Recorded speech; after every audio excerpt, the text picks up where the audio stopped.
नमस्कार। आप सभी का गोल्डन जीके 21 में। तो फ्रेंड्स, आज से शुरू कर देना है ताबड़तोड़ बैटिंग। अगर आपको एक सीट कंफर्म चाहिए तो ठीक है। तो यहाँ पे जो आप स्क्रीन पे देख पा रहे हैं, सही देख रहे हैं, 120 टॉपिक को पढ़ के और यहाँ पे आप 75 से 80 क्वेश्चन 100 में सही कर पाएंगे। ठीक है, वही टॉपिक लिया गया है, आपको ये पूरा करना ही पड़ेगा। बीपीएससी का सिलेबस यही है। अभी तक जितने भी बीपीएससी का एग्जाम हुआ है, इस टॉपिक के बाहर क्वेश्चन इन्होंने पूछा ही नहीं है। ठीक है, तो 1 to 1 हम लोग चर्चा करेंगे। 120 टॉपिक कौन सा होगा, जो कि हम लोग बात कर रहे हैं बीपीएससी एईडीओ। क्योंकि आपको इन चीजों को भी ध्यान में रख के तैयारी करना है, क्योंकि जो लोग भी बीपीएससी एईडीओ देंगे वो 72वीं बीपीएससी 72 जो है ना, 72 बीपीएससी 72वीं बीपीएससी आप जरूर देंगे। तो तैयारी उस लेवल का करिए ताकि आपका जीके जीएस आप उसके प्री के लिए भी तैयार हो जाए, है ना।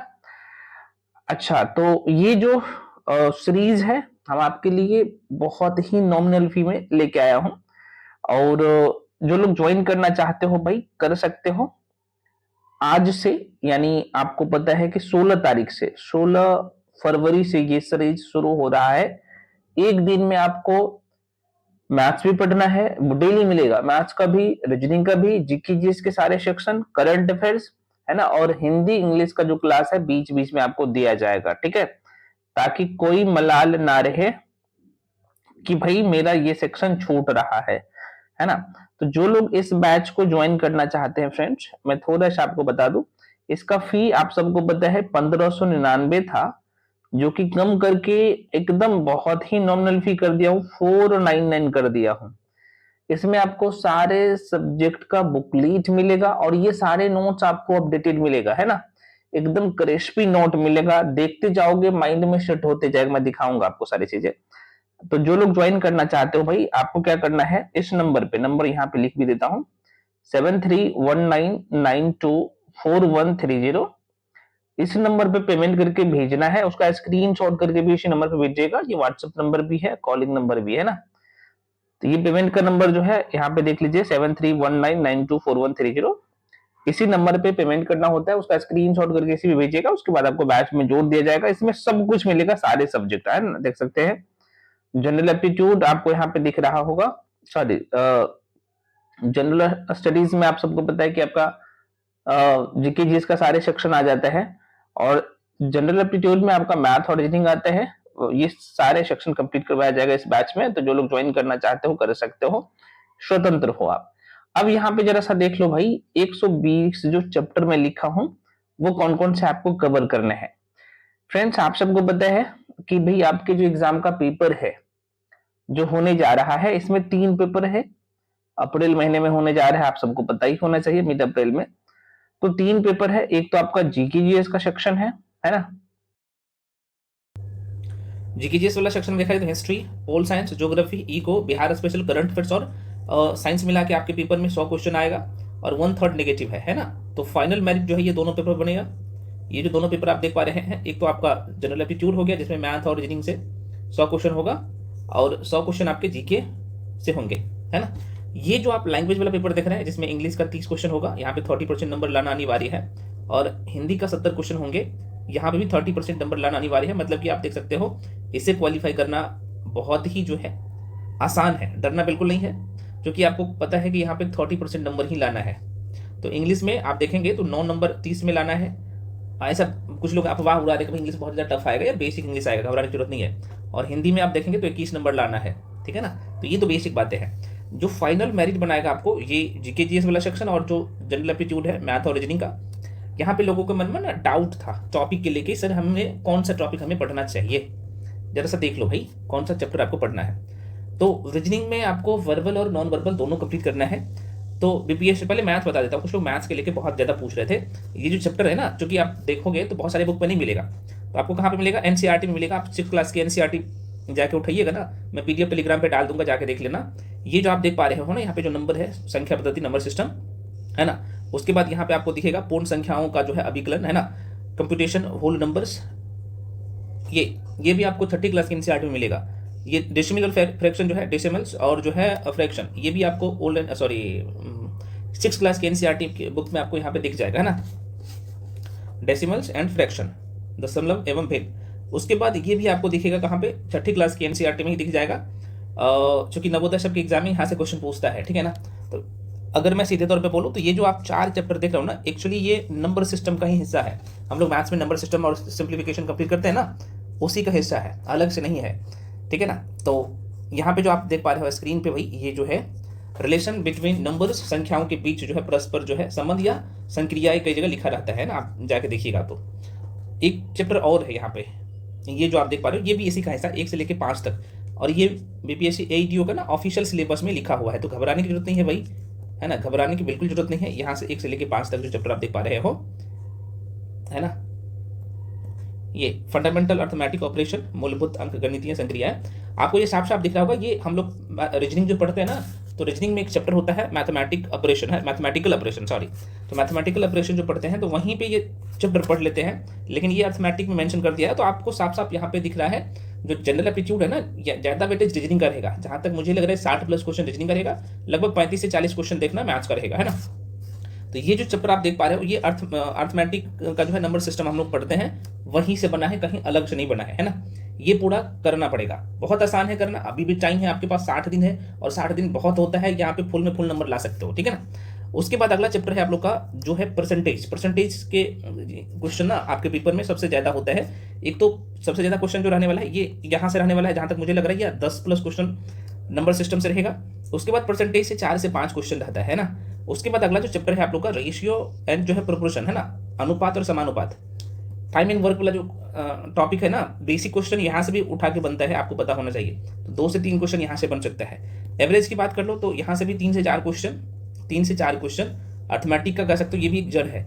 उसके बाद यहाँ पे इंटरेस्ट में आपको सिंपल इंटरेस्ट और कंपाउंड इंटरेस्ट दोनों कंप्लीट करना है, साधारण ब्याज और चक्रवृद्धि ब्याज दोनों मिला के 4 से 5 क्वेश्चन, हो सकता है कि ये 6 से 7 क्वेश्चन भी पूछते।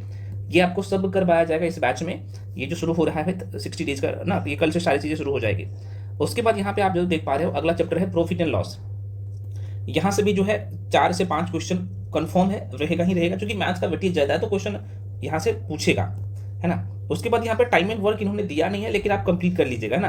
टाइम एंड डिस्टेंस भी ये इन्होंने नहीं मेंशन किया है अपने सिलेबस में, लेकिन ये जो आप देख पा रहे हो एलसीएम एचसीएफ, ये सीधे तौर पे नहीं दिया है, लेकिन पूछेगा।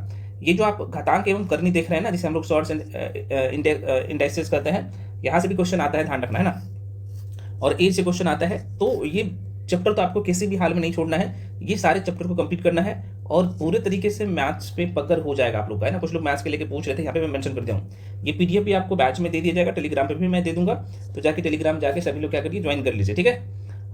ये तो रहा रीजनिंग का कहानी, सॉरी मैथ्स का कहानी। अब हम लोग रीजनिंग के लेके देख लेते हैं कि जो कंफ्यूजन है ये भी दूर कर लीजिए। देखो भाई, रीजनिंग में 2 सेक्शन से क्वेश्चन पूछा जाएगा, लेकिन जो है मैक्सिमम जो क्वेश्चन रहेगा, लगभग 90%, मैं बोलूँगा 80 से 90% जो क्वेश्चन रहता है ना, वो रहता है वर्बल से। वर्बल में कौन कौन सा चैप्टर रहेगा भाई, बीपीएससी अपने सिलेबस में मेंशन किया है, कोडिंग डिकोडिंग, एनालॉजी, है ना, classification, blood relation, direction test, dice, clock, calendar, है ना, सेटिंग अरेंजमेंट, आपको पता है रैंकिंग टेस्ट, ऑर्डर सीक्वेंस, है ना। उसके बाद यहाँ पे सीरीज, मिसिंग नंबर सीरीज, सैल्यूडिज्म, है ना। उसके बाद आगे देखोगे तो वेन डायग्राम, मैथमेटिकल ऑपरेशन, अभी आपने मैथ वाला जो टॉपिक में देखा था ना, मैंने इसी टॉपिक का बात कर रहा था, देख सकते हो। ये रीजनिंग में भी आपको दिखता है, बहुत आसान होता है ये टॉपिक। इनक्वालिटी, अल्फाबेटिकल सीरीज या अल्फाबेटिकल टेस्ट है ये, है ना। उसके बाद यहाँ पे डिक्शनरी ऑर्डर में प्रश्न पूछता है, सीक्वेंस में आपको बैठाना होता है। उसके बाद यहाँ पे वर्ड फॉर्मेशन और पजल टेस्ट, बेसिक क्वेश्चन, और ये भी रीजनिंग का देख सकते हो, 21 टॉपिक है, और ये आप चाहो तो 20 से 21 दिन में पूरा आराम से कर सकते हो, और इसे बार बार रिवीजन भी कर सकते हो। आपको करवाया भी जाएगा, ध्यान से देख लीजिएगा, घबराने की जरूरत नहीं है, और ये चीजें कल से शुरू हो जाएगी। उसके बाद यहाँ पे रीजनिंग में मैंने आपको बोला कि भाई 2 रीजनिंग का हालांकि 3 सेक्शन है, 3 कैटेगरी में हम लोग बांट के पढ़ते हैं, लेकिन आपके पेपर में ना पूछता है 2 ही सेक्शन से, एक वर्बल से, दूसरा नॉन वर्बल से। इन्होंने मेंशन किया है अपने सिलेबस में। नॉन वर्बल में क्या हो गया, आप लोग का आपको पता है कि भाई यहाँ पे अकाउंटिंग फिगर हो गया, मिरर इमेज, वाटर इमेज, है ना, पेपर कटिंग, ये सब फिगर सीरीज होता है, फिगर एनालॉजी होता है, बेसिक सा टॉपिक होता है, मैट्रिक्स यहाँ से पूछ लेता है। तो ये सब को आपको रिवीजन करना है, ठीक है ना, और पढ़ लेना है, इसका बेसिक भी तैयार कर लेना है। इतना टाइम है कि रीजनिंग में फुल नंबर आराम से ला सकते हो। 60 आएगा तो 60 में 60 आराम से ला सकते हैं, बशर्ते ये टॉपिक आपको पूरा करना पड़ेगा। इसका बेसिक भी पूरा करिए और प्रैक्टिस करिए। तो ये तो रहा भाई आप लोगों का जनरल एप्टीट्यूड का जो बहुत ज़्यादा क्वेश्चन आ रहा था कि हमें क्या करना है और कहाँ से करना है, बता दिया हूँ। आज से शुरू हो रहा है आप लोगों के लिए ये सीरीज़, है ना। तो ज्वाइन कर सकते हो चाहो तो, या फिर खुद से कर सकते हो। अगर कहीं भी पढ़ रहे हो तो भाई मैं आप लोगों के लिए मेंशन कर दिया हूँ, आप इसे कर लेना। अब यहाँ पे देख लो, अभी बताऊंगा, थोड़ा सा पैसेंस रखिए। हम लोग चर्चा करेंगे कि एक दिन में आपको कौन कौन से सब्जेक्ट लेके चलना है, क्योंकि टाइम कम है तो बहुत सारे सेक्शन को कंप्लीट भी करने हैं। तो ये तो आप लोग का मैथ रीडिंग का कहानी हो गया, जहाँ से बहुत अच्छे नंबर अभी उठा सकते हो इतना टॉपिक पढ़ के, है ना। उसके बाद जो अगला सेक्शन है आप लोग का वो है, अभी मैं बताया हूँ ना कि जनरल अवेयरनेस का, है ना, यहाँ पे, जिसमें आपको आर्ट्स वाले सेक्शन को कंप्लीट करना है। आर्ट्स वाले सेक्शन में आपको हिस्ट्री करना है, polity, geography, eco, Bihar special, है ना। साइंस में बायो, फिजिक्स, केमिस्ट्री, और करंट अफेयर्स में बिहार का करंट अफेयर्स और केंद्र सरकार का, यूनियन का भी, है ना। अब देखो प्राचीन हिस्ट्री वाला सेक्शन देखेंगे तो ये प्राचीन बिहार का इतिहास, सॉरी भारत का इतिहास है, जिसमें आपको पढ़ना है हड़प्पा सभ्यता, वैदिक सभ्यता, प्रमुख जो है प्रमुख धर्म, जो कि प्राचीन भारत के प्रमुख धर्म को पढ़ना है, महाजनपद काल, मौर्य और मौर्योत्तर काल, गुप्त काल, दक्षिण भारत का इतिहास, और पूरा जो है ये प्राचीन भारत आपके मुट्ठी में होगा। और मैं आपको बता दूं, ये 4 से 5 घंटा में पूरा रिवीजन कर सकते हैं। इसका आपको बुकलेट सब कुछ मिलेगा, एकदम क्रिस्पी नोट मिलेगा, है ना। उसके बाद मध्यकालीन भारत में भी आपको बहुत कुछ नहीं पढ़ना होता है, जितना बोल रहा हूँ उतना कर लेना। PYQ पिछले साल का क्वेश्चन पेपर बीपीएससी का जरूर लगाना है आपको। तो अरब और तुर्क आक्रमण को पढ़ना है, दिल्ली सल्तनत, विजयनगर साम्राज्य, उसके बाद यहाँ पे भक्ति और एवं सूफी आंदोलन, मुगल साम्राज्य, मराठा के बारे में आपको पढ़ना है बहुत अच्छे से। मध्यकालीन हो गया आधुनिक भारत में यूरोपीय कंपनियों का आगमन, प्रमुख जो है जनजातीय विद्रोह, खासतौर पे बिहार के संदर्भ में यहाँ से पूछता है क्वेश्चन, 1857 का विद्रोह, उसके बाद अंग्रेजी शासन के विरुद्ध प्रमुख विद्रोह, सामाजिक धार्मिक सुधार आंदोलन, गवर्नर जनरल वाइसराय। उसके बाद भारतीय राष्ट्रीय जो है कांग्रेस को पढ़ना है, राष्ट्रीय आंदोलन और विविध वाला सेक्शन, और आपका हिस्ट्री का तीनों खंड कंप्लीट हो गया, है ना, देख सकते हो। उसके बाद भूगोल में आपको भाई देख सकते हो, जो भारत का भूगोल है और बिहार का भूगोल, मैं बार बार कह रहा हूँ, बिहार के संदर्भ में भी और भारत के संदर्भ में, दोनों भूगोल से बिहार का भूगोल और भारत का भूगोल मिला के लगभग, जहाँ तक मुझे लग रहा है कि 10+ क्वेश्चन, सबसे ज़्यादा क्वेश्चन यहीं से आता है ना। उसके बाद भारत के भूगोल में भारत का समान परिचय, भारत का भौतिक स्वरूप, अपवाद तंत्र, जलवायु, मृदा, कृषि, वनस्पति, वन्यजीव, खनिज, ऊर्जा संसाधन, जनसंख्या, उद्योग, परिवहन, और ये पूरा टॉपिक आपका कंप्लीट हो जाता है। उसके बाद अगला जो चैप्टर आप लोग का होता है भाई, अगला चैप्टर नहीं, अगला सेक्शन वो है संविधान। संविधान को बहुत अच्छे से करना है, जो कि सबसे ज़्यादा क्वेश्चन यहाँ से भी आता है ना, जिस वाला सेक्शन में। तो बेसिक बात है, प्रस्तावना शब्द के बारे में पढ़ना है। उसके बाद संघ एवं उसका राज्य क्षेत्र, नागरिकता, मौलिक अधिकार, नीति निर्देशक तत्व, मूल कर्तव्य, संघ की कार्यपालिका, संघ की विधायिका। उसके बाद आप देख सकते हो राज्य की कार्यपालिका और राज्य की विधायिका एक साथ में कंप्लीट करना है ये। न्यायपालिका, नियंत्रण एवं महालेखा परीक्षक, केंद्र राज्य संबंध, अंतर्राष्ट्रीय परिषद, नीति आयोग, निर्वाचन आयोग, परिसीमन आयोग, स्थानीय स्वशासन, बहुत अच्छे से पढ़ना है। प्रमुख संवैधानिक संशोधन और विविध वाला सेक्शन, और आपका ये भी कंप्लीट हो जाएगा। उसके बाद यहाँ पे इको को देख लेना भाई, है ना, इंडियन इकोनॉमी। इसमें आपको पहला जो चैप्टर कंप्लीट करना है, भारतीय अर्थव्यवस्था का परिचय एवं प्रकार। उसके बाद अगला चैप्टर है 1991 से वर्तमान जो है परिप्रेक्ष्य तक जो है आर्थिक जो नीतियाँ थी उसको कंप्लीट करना है। राष्ट्रीय आय, भारत में आप देखेंगे तो आर्थिक नियोजन, गरीबी, बेरोजगारी, प्रमुख औद्योगिक विकास, बजट आप सबको पता है कि यहाँ पे बिहार को भी कंप्लीट करना है। बजट का तो बेसिक कंप्लीट करना ही है, साथ में बिहार और केंद्र सरकार का बजट और आर्थिक समीक्षा बहुत अच्छे से कंप्लीट करना है ना। उसके बाद आप देख सकते हो वित्त आयोग, मुद्रा बैंकिंग, मुद्रास्फीति, भारतीय वित्तीय प्रणाली, विदेश व्यापार, और कुछ विविध वाला सेक्शन कंप्लीट करेंगे। आपका इको भी पूरे तरीके से कंप्लीट हो जाएगा। उसके बाद विश्व का भूगोल जो कंप्लीट करना है मेरे भाई, देख सकते हो यहाँ पे ब्रह्मांड, पृथ्वी की गतियाँ, अक्षांश एवं दशांतर बहुत अच्छे से कवर करना है। उसके बाद आप देख सकते हैं पृथ्वी की भूगर्भिक संरचना, पृथ्वी की आंतरिक संरचना, चट्टान, ज्वालामुखी, है ना, भूकंप, प्लेट विवर्तनिक सिद्धांत से प्रश्न डायरेक्टली आता है, महाद्वीप, महासागर, वायुमंडल, चक्रवात, विश्व के जो है औद्योगिक प्रदेश, और कुछ विविध वाला सेक्शन, और विश्व का भूगोल भी कंप्लीट हो जाएगा, ठीक है ना। अब यहाँ पे प्रश्न उठता है कि भाई ये जो साइंस वाला है ना, इसका अलग से मैं लिस्ट बना के दे दिया हूँ टेलीग्राम पे, है ना, और आपके बैच में भी दे दिया जाएगा, क्योंकि इसमें NCERT भी इंक्लूड करना पड़ेगा, NCERT जो कि आपको दिया गया है। तो टेलीग्राम पे भी जाके सभी लोग जुड़ रहे हैं, वहाँ पे मैं दे दूंगा। बिहार स्पेशल का टॉपिक लिस्ट दे चुका हूँ, करंट अफेयर्स का टॉपिक लिस्ट ऑलरेडी दे चुका हूँ आप लोगों को। तो इतना ही करना है और आपके मुट्ठी में होगा BPSC AETO का एक पोस्ट, है ना, एक पोस्ट आपके मुट्ठी में होगा। अब प्रश्न उठता है, अच्छा मैं पुनः एक बार रिपीट कर दे रहा हूँ फ्रेंड्स, जो लोग भी ज्वाइन करना चाहते हो उस बैच को आराम से आइए, ज्वाइन करिए, एक जगह सारे कंटेंट सब कुछ आपको मिलेगा। और सबसे बड़ी बात है कि आपके एग्जाम तक कम से कम 4 से 5 बार अब फुल सिलेबस को क्या करना है, रिवीजन कर लेना है अगर सिलेक्शन चाहिए तो। जो लोग भी इस बैच में आना चाहते हो, एक बार पुनः बोल दे रहा हूँ, ये नंबर है 7319924130, इस नंबर पे आपको पेमेंट करना है जो लोग ज्वाइन करना चाहते हैं बैच को, क्योंकि ये ऑफर सीमित समय के लिए है ना। तो जल्दी जाकर ज्वाइन कर लीजिए, नहीं तो फिर से जो है इसका फीस 999 हो जाएगा, ठीक ना। तो जो लोग ज्वाइन करना चाहते हो इसी नंबर पे पेमेंट करना है। पेमेंट आप गूगल पे, फोन पे, पेटीएम किसी भी माध्यम से कर सकते हैं। उसके बाद आपको बैच में जोड़ दिया जाएगा। ठीक है फ्रेंड्स, तो एकदम तैयारी में लग जाओ। और ये सीरीज भी शुरू हो रहा है यूट्यूब पे भी आपको, और टेलीग्राम पे जाके सभी लोग जुड़ जाइए, क्योंकि टेलीग्राम पे कंप्लीट बुकलीट भी आपको दिया जाएगा ये टॉपिक का, और करंट अफेयर्स का सीरीज, बहुत सारे सीरीज आपको यूट्यूब पे भी मैं दे रहा हूँ। PYQ सीरीज ये भी दे रहा हूँ। तो ये काम तो आपको करना ही पड़ेगा। और साथ में मैं आपको एक चीज़ बोला हूँ, मॉक टेस्ट बहुत इंपॉर्टेंट है इस एग्जाम के लिए, वो तो देना ही है, पहले भी बता चुका हूँ। ठीक है, तो आज से शुरू कर दो भाई। आपके लिए अभी भी 60 दिन है, और आप अच्छे से पढ़ेंगे तो आपका एक ही एग्जाम है इसमें, तो बहुत अच्छे नंबर से आप पास भी करेंगे और एक सीट कंफर्म भी हो जाएगा। मल्टीपल टाइम रिवीजन करना ही पड़ेगा। एक चीज़ को 10 बार पढ़िए, है ना। बहुत सारे लोग क्या करते हैं ना कि एक चीज़ को पढ़ने के लिए 10 बुक को फॉलो करते हैं। बिल्कुल ऐसा गलती मत करना। एक चीज़ को 10 बार पढ़िए, है ना, और सही कंटेंट को यूज करिए। मिलते हैं अगले वीडियो में, तब तक के लिए